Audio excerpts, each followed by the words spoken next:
Y'all, I just did this whole video and I only recorded the times in between I was talking. So let me try this again. Okay, so as a nurse in a C-section, it can be different for different hospitals, but this is what I do. First, the patient comes in, I introduce myself, I make sure that I've got the right patient and we're doing the right thing, and it's a good time to tell them that even though they're scared, I'm not. And as I'm talking through these things, I want you to know that I'm passionate about communication, okay? So everything that we're doing, we're talking to the patient about it, okay? So I'm just not going to include that in my explanations of what I'm doing. So I help get the patient from either the stretcher or the wheelchair onto the OR table.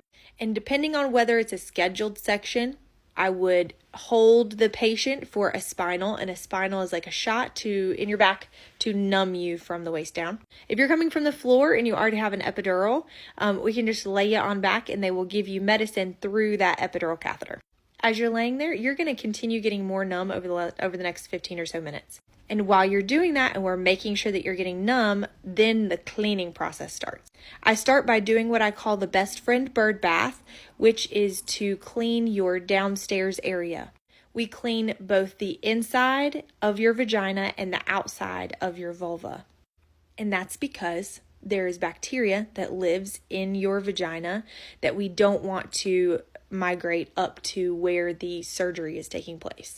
I would also, while I'm down there, be placing a Foley catheter if it wasn't already in place. If you're coming from the floor and you have an epidural, you probably already have a Foley catheter. So we place a Foley catheter into your bladder to drain your pee-pee from there, because if you have urine in your bladder, that could give you big trouble, because your bladder lives in front of your uterus, which is your baby's house. So if you have a full bladder or urine in your bladder at all, it could cause you big trouble by having your bladder accidentally be cut into. I've seen a bladder explode before due to adhesions. That was a whole nother thing. But just trust me, a Foley catheter is very, very, very, very much needed during a C-section. Okay, so after we're done with being downstairs, we cover your legs up, and then we go to cleaning your belly. Where I work, we do 2 scrubs with chlorhexidine stuff. It's a cleaning thing. We scrub for 30 seconds over the incision, where the incision will be, and then we paint your whole belly with the chlorhexidine, and then we wait 3 minutes after we've done 2 of those scrubs. The 3 minutes is just giving that chlorhexidine time to dry. While it's drying, I will call the doctor so the doctor can get scrubbed in and put on their evening gown, and I will help tie them up in the back. And once that our timer has gone off, that the 3 minutes has elapsed, we will then put a drape over the patient and in front of their face so they can't be privy to what's happening down there, because nobody wants to see that. I will also call our NICU team, because our NICU team comes to every delivery. It's called a delivery call, so they can be making their way down. Once the drape is up, the surgeon does some tests to make sure that the patient is not feeling sharp pain. And once the patient is past the test that they're not feeling sharp pain, that is when we get the support person to come in and sit right next to them. Once the drape is up, the surgeon or the surgical tech then throws off some of the things that they need me to plug in. Things like the suction tubing and the Bovie. The Bovie is an electrocautery device, and I should say one of my jobs is to put the Bovie sticker on the patient's leg. It's like a grounding pad for the Bovie. So they'll throw off those things for me to plug in. And once the surgery starts, I chart a lot of stuff. I have to chart everything that we've done and everything that we're doing. When we're getting down close to the baby's house, the uterus, I am prepared for 2 different scenarios. Number 1, I am prepared for using a vacuum and then also needing a hand from below with a sterile glove. Believe it or not, even though we're cutting into the uterus, sometimes babies still have trouble getting out, right? And once we've cut into that uterus, we only have a certain amount of time to get that baby out, and it's a very short amount of time. So we want to make sure that if the baby is stuck, that we can get that baby out fast. Also, a hand from below is when it's normally used when a patient has been pushing for a really, really long time, and we push that baby so far down that it can be really tough for them to get the baby out via C-section, okay? So a hand from below is where a nurse puts on a sterile glove and goes underneath the drape in between the patient's legs and does kind of like a vaginal exam, but instead of just checking to see what's going on in there, we use our hand to push up on the baby's head to meet the surgeon's hands in the uterus. We do not use vacuums or hands from below for fun, okay? If these are needed, it is used to save your baby from ischemic hypoxic events in their brain, okay? So we're not doing it because we love doing that, all right? Those are not very common things that we have to do. I just want to tell you that if they are done, that tells me as your nurse that your baby was being troublesome, okay? But I'm always prepared for those two things so that if they happen, I'm not wasting time looking for those things, okay? I already have them ready.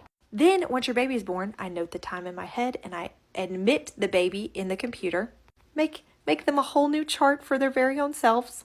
So I put the time, I put what flavor they are, boy or girl, and then I print them their very own jewelry. I give them bracelets, and then I give their parents bracelets, and that just matches the baby to those people so that we know they're a family. The other thing that I have to do during a C-section is I have to count so many times. We count 4 times before, during, and after a C-section, okay? So number 1, we count before we start the C-section to know what all we have for instruments and suture and sponges. And we count as we're closing each layer so that we know that we haven't left anything in there. The other thing that I have to do is keep up with blood loss. So these are what our sponges look like, just like this. And I love bringing them home when we're about to throw them away because we don't use all of them all the time. So if they don't go in the trash, they come to my house. They're great cleaning sponges, okay? So these things have cool technology things that we use in order to figure out how much blood is on a sponge like this. So we use something called Triton, okay? Basically, it's a little iPhone right here, and I hold up a sponge like this in front of it, and it says, oh, there's 26 milliliters of blood on this. I don't know how it works, but it does. And it will add it up. It'll keep track of how much blood loss it is. And so at the end of the case, you're like, oh, there's 986 milliliters of blood that's been lost. We also use something called SurgiCount, which is it counts all of our sponges out, right? So I will scan my sponge in front of Triton right here, and then I will scan my sponge in front of this SurgiCount thing, and it makes sure that we are counting all of our sponges. These things right here have pockets so that I can put the sponge in each of the pockets. There's 20 pockets here, and we usually use 20 sponges per case. Eventually, these two things will be one. I cannot wait for that day because it's annoying to have to scan it twice.